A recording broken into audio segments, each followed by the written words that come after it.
Kani-kanina lang no, pinupuri ko nga yung ganda ng kalidad ng Supa Boxing. Sabi ko pa kanina sa aking post, ganda ng Supa Boxing, dapat talagang suportahan. Yung mga undefeated fighters dito, pinaglalaban-laban agad nila. Ito yung kanilang layunin, no, yung hindi protektahan ang mga undefeated record para maging katulad ang culture sa UFC.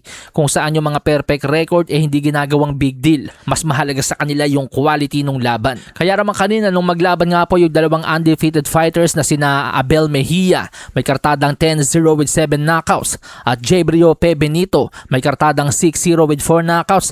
Ang ganda po nung naging laban.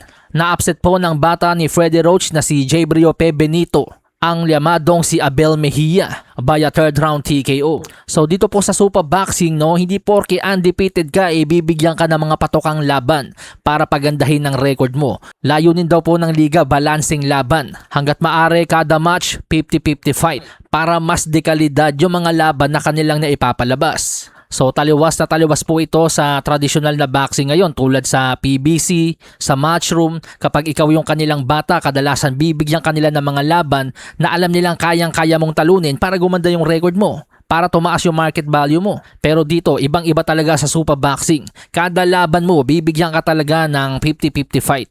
Anyway, kanina nanalo rin mga amigos ang alaga ng Filipino trainer na si Marvin Somojo, na si Umar Jambekov. Ang ganda po ng naging panalo nito mga amigos, right uppercut ng isa yung kanyang kalaban na si Ahmed El Biali. Panalo via second round knockout. Pero tulad ng ibang laban, halos 50-50 fight din po ito mga amigos, dahil ang kanyang nakalaban na si Ahmed El Biali ay may kartadang 24-1 with 19 knockouts bago sumampa sa boxing ring at never been knocked down. Yan po talaga yung kagandahan sa Supa Boxing, halos balanse ang mga laban.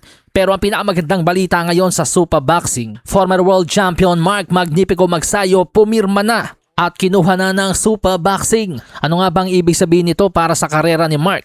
Paano ito makakatulong sa kanya? Well, para sa akin mga amigos, ang pinakamalaking tulong ng Supa Boxing sa karera ni Mark, natural yung exposure. May sariling platform. Ngayong halos wala ng broadcast partner ang Top Rank.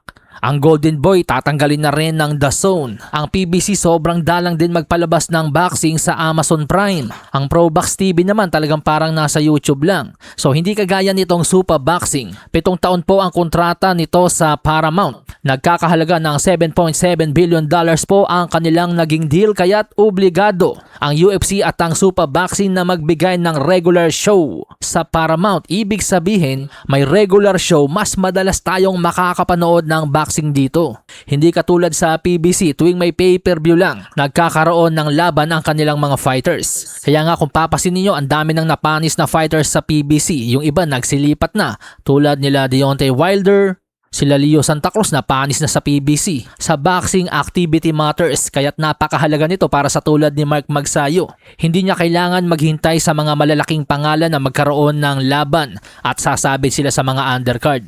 Kaya't para sa akin, mas maganda talaga itong platform ng Supa Boxing. Sana dito rin mapasama sina John Riel Casimero, Carl James Martin at ang iba pang mga Pinoy fighters. Anyway, kanina present po sa Supa Boxing si Teofimo Lopez. Nakasama nga po niya dyan si Mark Magsayo. So hindi rin natin alam, baka pati itong si Teofimo Lopez sumunod na sa Supa Boxing. Malasahin ang baraha, patunayan mo sa akin ha. Sino man ang mabunot na kalaban, di ka tatakbo ha. Sa bayan ko sa bayan, papalag ako para sa bayan.